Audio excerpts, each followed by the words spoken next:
So how'd I lose my finger? Well, I had this little filly in.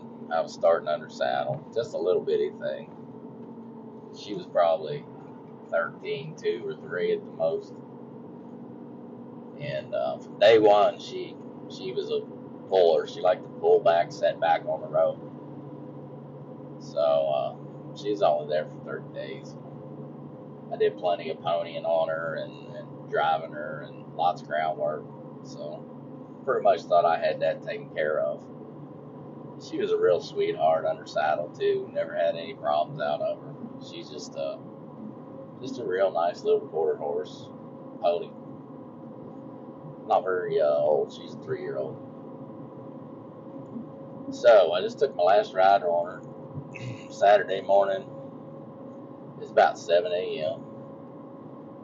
And I want to tie me a little bank robber's knot. I don't know how far along I got with that knot. I don't know how my finger got caught in it.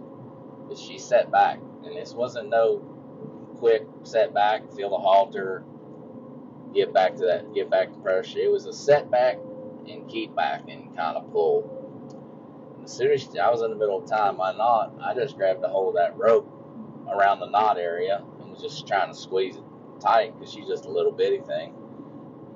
And next thing you know, I felt like a boa constrictor wrapped around my middle finger. It was a gate I was tying around, and started pulling.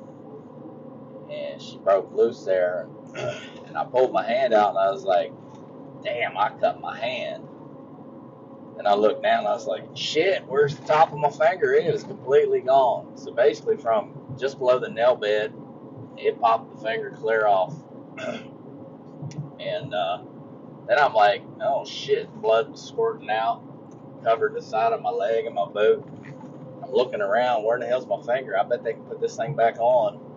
Trying to call my wife, no cell service, of course.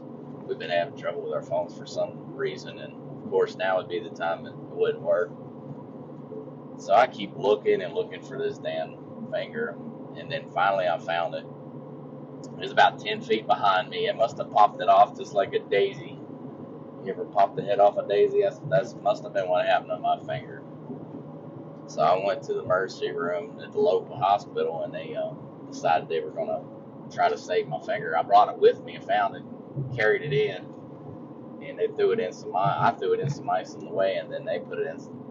They did it properly, and then they put me on a helicopter to Pittsburgh. And when I got there, they're like, "We ain't putting that thing back on." I was like, "Oh well, thanks for the aircraft, the helicopter ride bill that I'm about to get. That should be really nice."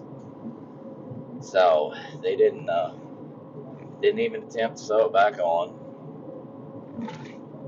So I noticed it was in the sink there when I was about to leave.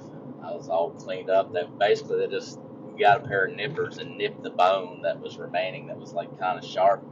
They just nipped the bone off, just put a few stitches right in the end of my finger, and just to try to cover the bone, they said, for now, prevent infection. I guess that's bad news if you get infection in your bone.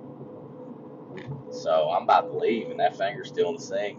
So I grabbed that sucker and took it with me, and I was like, this will be good to tell stories later. And I took it home, and I was reading up. I had my buddy, I say, Google how to preserve a human finger, and my buddy Corey, he found out you got to have at least 140 proof alcohol, and it'll preserve it. So on the way home, I stopped and got a bottle of Everclear.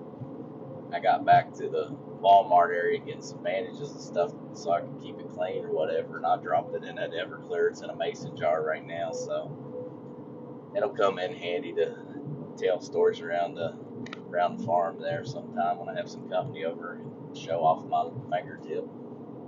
So that's what happened. Y'all have a good weekend.